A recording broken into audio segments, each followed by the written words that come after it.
Jesse, I think I have dandruff. You're probably over-exaggerating.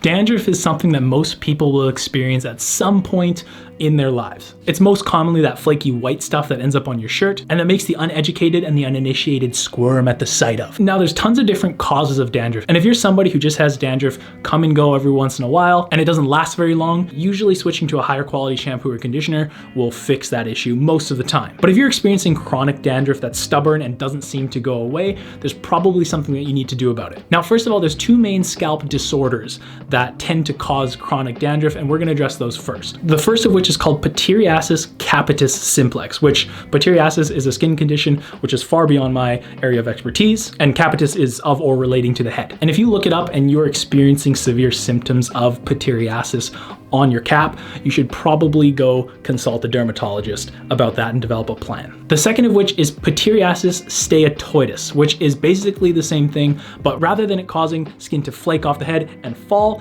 it combines with the sebum of your scalp, which is of course the natural oils that your scalp produces, and causes the dandruff flakes to stick to your hair and your scalp, and typically gets all like crusty and yellow and kind of smells bad. So if you feel like you're experiencing either of those things, consult a dermatologist. But in most cases of chronic dandruff, it's actually caused by something that pretty much every single person on the planet has on their scalps at all times. And that is a naturally occurring microscopic fungus called Malassezia. And Malassezia feeds on the natural oils of your scalp and produces a byproduct that causes irritation on the scalp. Now, your body responds to this by accelerating the amount and rate that your hair flakes off dead skin cells, because it's trying to get this irritant off your scalp. So odds are, if you aren't experiencing symptoms of pityriasis, but you're still getting more flakes off of your head and ending up on your shoulders that you'd normally expect, it's probably a case of this ultimately harmless microscopic fungus that is eating your hairs and pooping some stuff out and causing your scalp to try to get the stuff off by flaking more than it needs to. Now, the good news is that's the most common cause of dandruff. There are tons of products out there that have antifungal properties that you can use to tackle these pesky fungi. The question becomes, what is the best way to do that?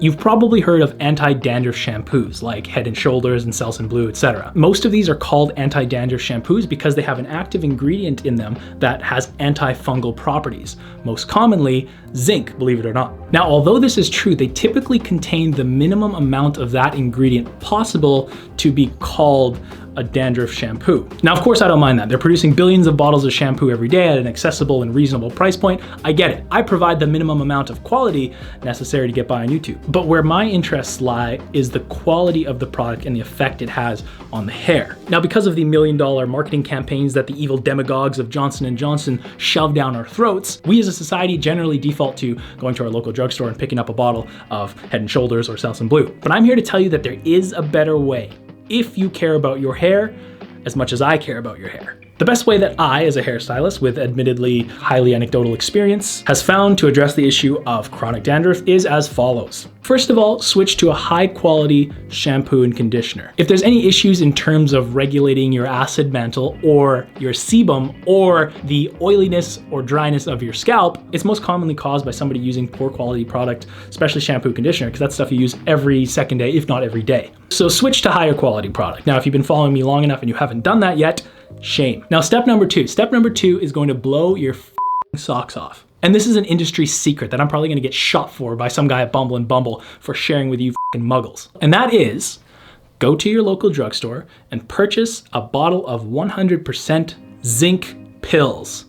Why zinc pills? Well, if you recall, zinc is the most common antifungal ingredient that's used in most anti-dandruff shampoos, because that's, what it does. Zinc has antifungal properties and can help fight against the Malassezia. And once you've done that, take a single zinc pill, crush it up in your high quality shampoo that you should already have, that you know works for your hair and is a good fit for your hair type and all that. Now you've got a high quality shampoo that has antifungal properties. So the process would generally be once or twice a week, mix up one of those pills in your regular shampoo, leave it on your hair for 5 minutes as it cleans and kind of fights off the fungus, and then boom, you got yourself an anti-dandruff shampoo that isn't terrible. And that's kind of why you never see anybody at a salon using Head and Shoulders or Selsun Blue, because it's not high quality stuff. So that's the Jesse's Barbershop system for addressing dandruff, because first of all, you're applying an active ingredient that directly addresses the most common cause of dandruff. And second of all, and more importantly, you're using good quality stuff, which is of course something that I will never, ever, ever back down on, because I truly believe that that's the most important thing you can do in terms of just keeping your hair generally healthy. So why don't we summarize? 1. If you are experiencing severe flaking or dandruff or painful open sores and stuff on your scalp, be smart and go see a dermatologist. 2. Dandruff is most commonly caused by a totally normal microscopic fungus called Malassezia, which can be combated with antifungal ingredients like zinc. 3. One of the easiest ways to address your chronic dandruff is by increasing the overall quality of the stuff you're putting in your hair. Number 4, Johnson & Johnson are not your friend when it comes to hair. They're the Antichrist and have manipulated you into believing they make high quality hair product. 5, that's totally fine because they make Tylenol, which is very important. And 6, zinc pills, super cheap, easily accessible, and on a microbiological level will theoretically directly address the most common cause of your dandruff. So yeah, guys, I hope that helped. This has been my experience that I've had going through my career as a hairdresser and dealing with dandruff. And if it's gonna make you more likely to go for this, I would say 9 out of 10 of the people that I recommended the zinc pill trick to, it actually helped because, like I said, that's the most common cause for dandruff. So if that's the issue, it'll probably work. And just as a disclaimer, I don't know if anybody's allergic to zinc or whatever, but if you are, or you don't know if you are, check that out first because yeah, you're literally putting zinc onto your porous scalp.